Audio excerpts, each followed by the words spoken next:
Institutions Innovation Council, VTM NSS College, Dhanuvachapuram, Dhanuvachapuram from Kerala State, conducted Impact Lecture Series under the guidance of Ministry of Education's Innovation Cell on 21st 3/2024. The program holds significant importance in fostering an entrepreneurial mind among students, and it also aimed at equipping them with the necessary skill and knowledge to succeed in this startup ecosystem. The program was conducted with a lot of important objectives, and it aimed at inspiring students to consider entrepreneurship as a viable career option and also to motivate them to pursue their entrepreneurial dreams. Aimed at creating awareness about the process of becoming an entrepreneur, including the challenges and opportunities involved.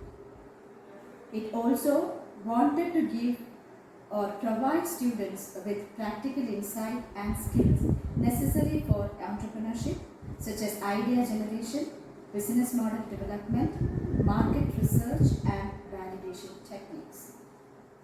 It wanted to educate students on various methods and techniques for validating business ideas, including market research, customer feedback, prototype testing,